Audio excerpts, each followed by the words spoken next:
ভাতিজি যখন বউ, সেই বউই হয়ে উঠল রক্তপিপাসু দানব। বর্তমানে প্রেম, বিয়ে ও সম্পর্ক নিয়ে চারপাশে যে ভাঙা গড়ার খেলা চলছে, তাতে মানুষ বিয়ে করতে ভয় পাচ্ছে। এটা নতুন কিছু নয়, কিন্তু সেই ভয় এখন আর শুধু বিচ্ছেদ বা কলহে সীমাবদ্ধ নেই। ভয়টা গিয়ে দাঁড়িয়েছে আরও গভীর ও ভয়ঙ্কর জায়গায়।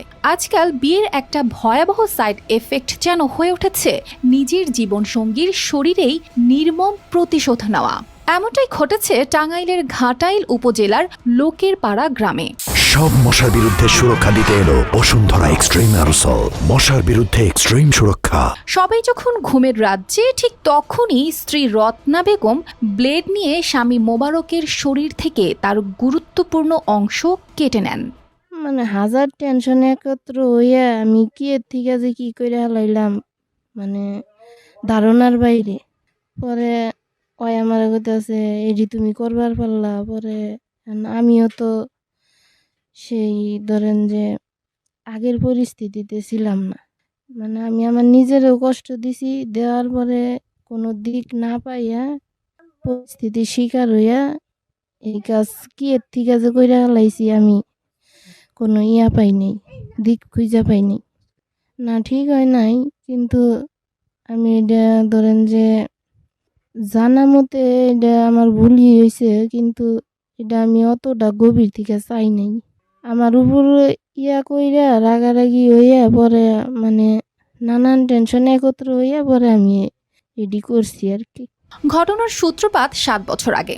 আপন ফুফাতো ভাই আকবরের মেয়ে রত্নাকে ভালোবেসে বিয়ে করেন মোবারক। পরিবারের সম্মতি না পেয়ে তারা চলে যান ঢাকায়। কিন্তু ভালোবাসার এই নতুন সংসারের সুখ বেশি দিন স্থায়ী হয়নি। প্রতিদিনই বাড়ছিল তাদের মধ্যে মনোমালিন্য, ঝগড়া বিবাদ। একটা ছেলে সন্তান জন্ম নিলেও থামেনি অশান্তি। অবিশ্বাস আর সন্দেহের বিষ ধীরে ধীরে ছড়িয়ে পড়ে দুজনের সম্পর্কের রন্ধ্রে রন্ধ্রে। তুমি বাড়িতে থাকো, আমি ঢাকাতে থাকি, চাকরি করি, টাকা পাঠাবো, আমি আসবো, ভালোভাবে থাকবা। ওর কথা হচ্ছে না, ওরে ঢাকা নিয়ে যাইতে হবো, ও জামাই স্যার এক মুহূর্তে থাকবো না। এইটা নিয়ে কথা কাটাকাটি, ফোন নিয়ে আটকে রাখে, ফোন দেয় না বাইরের কাছে, এইগুলা নিয়ে ঝগড়াঝাটি। তার আগের দিনও নামাজে গেছে, বাইর পিছিয়ে পিছিয়ে গেছে যে করবো, মরবো, আত্মহত্যা করবো, গাড়ির নিচে মাথা দিব, হ্যান তেন। ওরা নিয়ে আসছে বাড়িতে আইসা ও করছে যে কারেন্টের ইয়ার ভিতরে হাত দিছে যে আমি আত্মহত্যা করবো। পরে আমরা সবাই আটকাইছি। আটকানোর পরে ও সারা রাত আড়াইটা পর্যন্ত যে উঠানে বৈশা ছিল। বৈশা থাকার পরে তারপরে আমরা সবাই জোরাজুরি করে ভিতরে নিছি। সেদিনও ভালোই, সেদিন রাত্রে আর কিছু করি না। পরের দিন রাত্রে তারপরের দিন রাত্রে ওই দিন কোনো ঝগড়াঝাটি কিছু হয় নাই। তখন রাত্রে ঘুমাইছে, শোয়ার পরে এই ঘটনা ঘটেছে।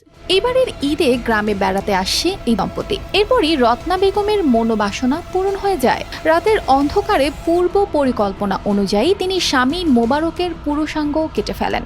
রক্ত আর যন্ত্রণায় মোবারকের চিৎকার শুনে পরিবারের অন্যরা দ্রুত ছুটে এসে প্রথমে ভুইয়াপুর উপজেলা স্বাস্থ্য কমপ্লেক্স, পরে টাঙ্গাইল জেনারেল হাসপাতালে তাকে ভর্তি করেন। যে ভিকটিম ওটা হলো আমার বড় ভাই। রাত্রি 9:45 বা 50-এর দিকে আমি বাহির থেকে ঘরে আসি। ঘরে এসে এই বিছানায় বৈশাও সারি নাই, এর মধ্যে আমার নাম ধরে ডাক দিছে আমার ভাই। কিন্তু ডাক দেওয়াতে অনেক আতঙ্ক ছিল, তো আমি জবাব না নিয়েই ওর দিকে তাড়াহুড়া করে গেছি। যা দেখি যে আপনার হইলো লুঙ্গি রক্তে ভিজা গেছে। বুঝলাম যে ওর ওইটা কাইটা ফেলছে। আর যে ভিকটিম উনি আমাদের ঘরে যে কারেন্ট আছে, ওই কারেন্টের যে ওই ভোটে হাত দেয়, শর্ট করে। পরে মনে করেন যে ওই ভোটটা ঘুষায় ভাঙ্গা মনে করছে আরো বেশি করে ধরলে হইলো কারেন্টে ধরবো, ও মরার চিন্তা ভাবনা করছিল। চিকিৎসকদের কঠিন চেষ্টায় আপাতত তিনি আশঙ্কামুক্ত।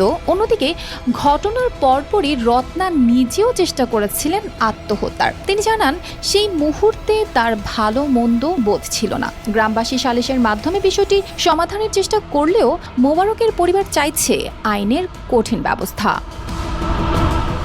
News desk, RTV।